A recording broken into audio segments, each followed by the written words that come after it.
Before the NFL turned return specialists into household names, before highlight packages were built around speed, swagger, and game-breaking returns, before Devin Hester ever stepped onto a football field, there was Lemar Parrish.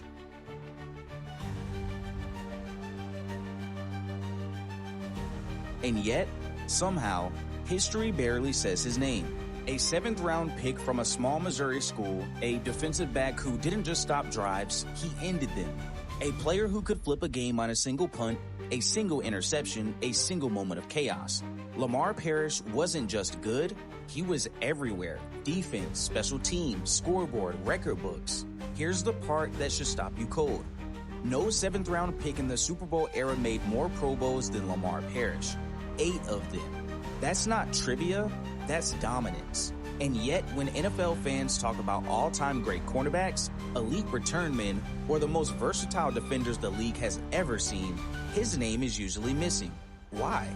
Was it the era he played in, before social media, before non-stop highlights? Was it the fact that he didn't fit neatly into one position? Or was it something deeper about how certain careers are remembered and others quietly filed away? This isn't a nostalgia piece. This is a correction, because when you look closely at Lemar Parrish's career, the production, the impact, the records that still haven't been touched, you start to realize something uncomfortable. The NFL didn't just overlook Lemar Parrish, it moved on without ever properly telling his story. Long before the Pro Bowls, before the nickname Leapin' Lemar meant anything to NFL fans, Lemar Parrish was already breaking expectations in a place the league rarely looked. Lincoln University of Missouri wasn't a football factory. It wasn't sending players to the NFL every spring, and in the late 1960s, it certainly wasn't where scouts went looking for game-changing defensive backs. Parrish didn't even arrive as a cornerback. He was a running back, a 4-year letterman, whose athleticism forced coaches to find ways to get the ball in his hands any way possible. What separated him wasn't just speed, but vision. When Parrish returned punts, he didn't just outrun coverage, he understood it. He set up blocks, anticipated lanes, and turned chaos into calculation. In 1969, that ability exploded into something impossible to ignore.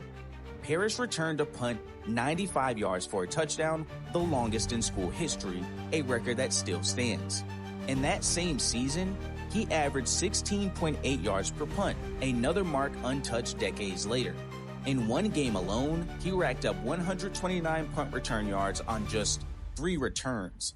These weren't fluke plays, they were patterns. By the end of his college career, Parrish owned Lincoln's single-game, single-season, and career punt return average records. He was named an All-American, yet even that honor came with an asterisk in the eyes of the NFL. Small school, lower competition, hard to project. This was the mindset of the era. If you didn't dominate at a major program, your excellence was treated like an outlier, not a warning sign. Parrish wasn't seen as a future centerpiece, he was seen as a gamble. And that's how he entered the NFL. Not as a headline, not as a priority, but as a 7th-round experiment. Pick number 163. A name buried at the bottom of the draft board. What the league didn't realize was that they weren't drafting a role player. They were drafting a prototype, one they didn't yet know how to value.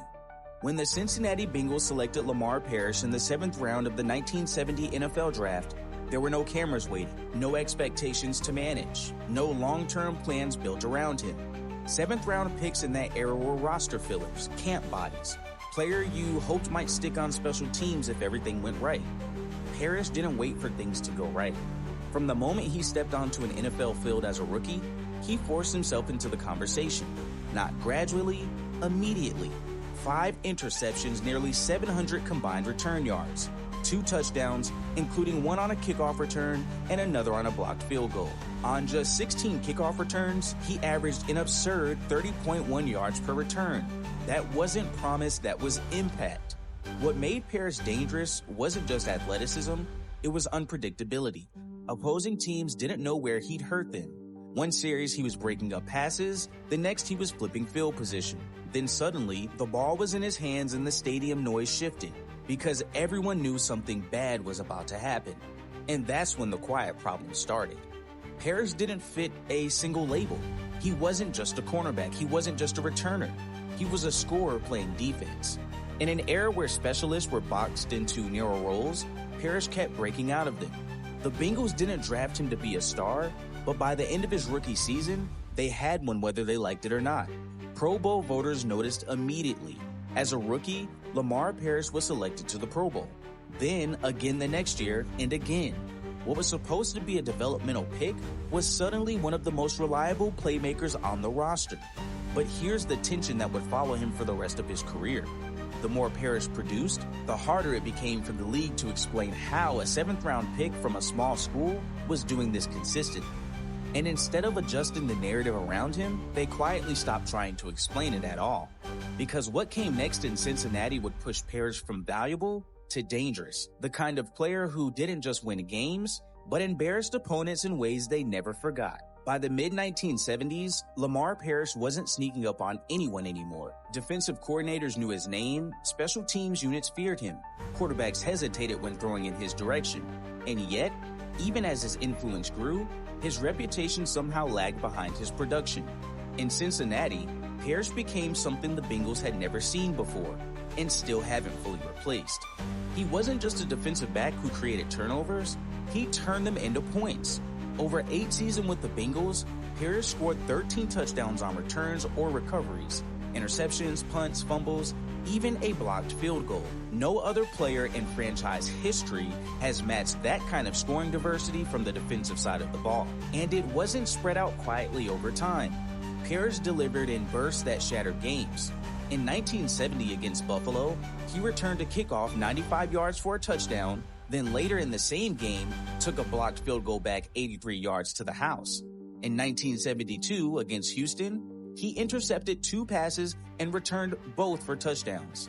In 1974 against Washington, he scored once on a 93-yard punt return and again on a 47-yard fumble in the same afternoon. No Bengal had ever done that. Parrish did it 3 times. That 1974 season became his masterpiece. He led the entire NFL with an 18.8-yard punt return average, a mark that still stands today, even after rule changes designed to help returners.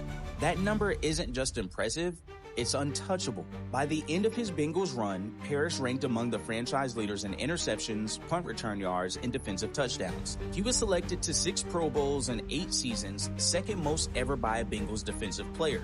And yet, there was an unspoken ceiling for him. Parrish was flashy, charismatic, confident. He dressed like a star and played like one. But in an era that preferred defensive backs to be quiet and interchangeable, Parrish was neither. The more irreplaceable he became on Sundays, the more replaceable he was treated on paper. And that contradiction would finally collide head-on, not on the field, but at the negotiating table. By the time the 1977 season ended, Lemar Parrish had done everything a player could reasonably do to secure respect. 6 Pro Bowls with the Bengals, franchise records, game-changing plays that swung momentum, and field highlight reels, even if those reels were rarely replayed outside Cincinnati. If excellence was supposed to lead to leverage, Parrish had earned it. But this was the NFL before free agency. Contracts weren't negotiations. They were reminders of who held power. Teams did, players didn't. And for a player like Parrish, one who produced in ways that didn't fit standard positional pay scales, the system wasn't built to reward him. Parrish wanted to be paid like what he was, one of the most impactful defenders in football. The Bengals saw him differently. A defensive back, a returner, replaceable. When the two sides reached an impasse, Cincinnati made a decision that was common in that era but devastating for players. They traded him. Just like that, the most dangerous all-around player in franchise history was gone. Not because his production dipped, but because his value challenged the structure of the league. Parrish wasn't declining, he was inconvenient. The trade to Washington sent a quiet message. Loyalty and performance didn't guarantee security. Even stars could be moved if they pushed too hard. For Parrish, it was a career fork in the road. Would he fade without the roles that made him special? Would his game translate outside of Cincinnati? Or had the Bengals been right all along? Washington didn't bring Parrish in to return kicks. They brought him in to take the ball away. And almost immediately, he did exactly that. In his first season with the Redskins, Parrish intercepted 9 passes. That next year, he added 7 more. Quarterbacks who assumed his best days were behind him learned otherwise the hard way. He earned 2 more Pro Bowl selections in Washington, proving his impact wasn't system-based, it was skill-based. But here's the twist.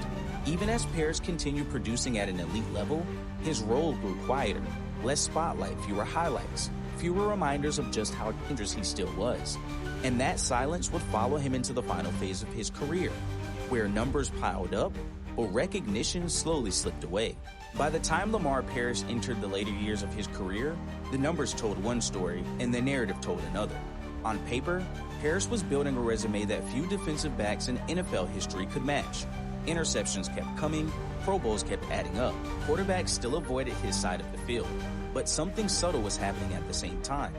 The league had moved on from how Parrish made his impact. In Washington, he was no longer returning punts or kickoffs. The explosive, game-breaking plays that once defined his identity were gone. Not because he couldn't do it anymore, but because teams preferred to keep him boxed into a safer role. Just a cornerback, just coverage, just another veteran defender. Yet, even stripped of the flash, Parrish kept producing. By the time he retired, he had recorded 47 interceptions, tied for 15th all-time at that moment. That placed him among legends. But unlike those legends, his name wasn't being repeated.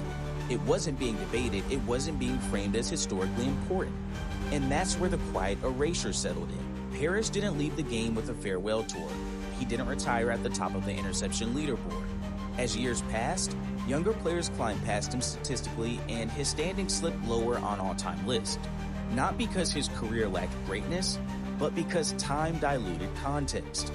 Then came the hardest part of the story. After football, Parrish struggled. Addiction crept in once the structure, applause, and routine were gone. It's a chapter often skipped because it doesn't fit highlight packages, but it matters because it shows what happens when a player gives everything to the game, and the game gives very little back once it's over. What makes this chapter uncomfortable isn't the struggle itself. It's that so many players from that era faced it alone. And just when it seemed like Lemar Parrish's story would fade into a cautionary footnote, he did something that forced history to pause and look at him differently one last time. Lemar Parrish could have disappeared quietly. Many players from his era did. After retirement, once the stats stopped growing and the phone stopped ringing, the league rarely checked back in. Parrish's post-football struggles could have been the final chapter, the part history uses to explain why a name slowly fades. But that's not how his story ended. In the mid-1980s, Parrish made a decision that mattered more than any interception he ever caught. He sought help. He checked himself into rehab.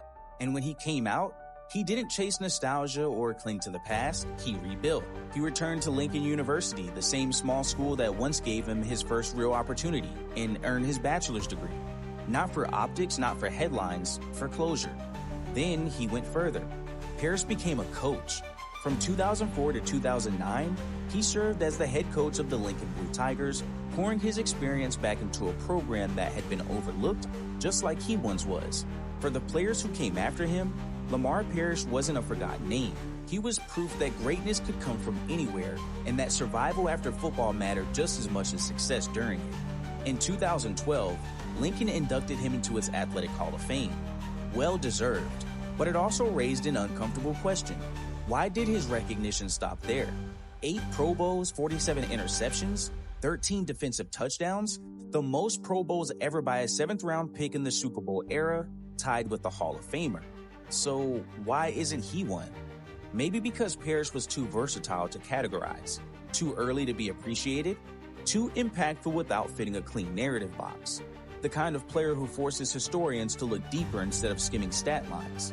And that's the real legacy of Lemar Parrish. Not just what he did, but what the NFL still hasn't fully explained away. That's why Old School Sundays exists, to bring stories like this back into the light, to give legends their names back. And if you want to rep that history, check out the Old School Sundays jersey store pinned in the comments. Authentic, throwback-inspired gear, built for fans who know the game didn't start yesterday. Because players like Lemar Parrish didn't play for trends, they played to change football forever.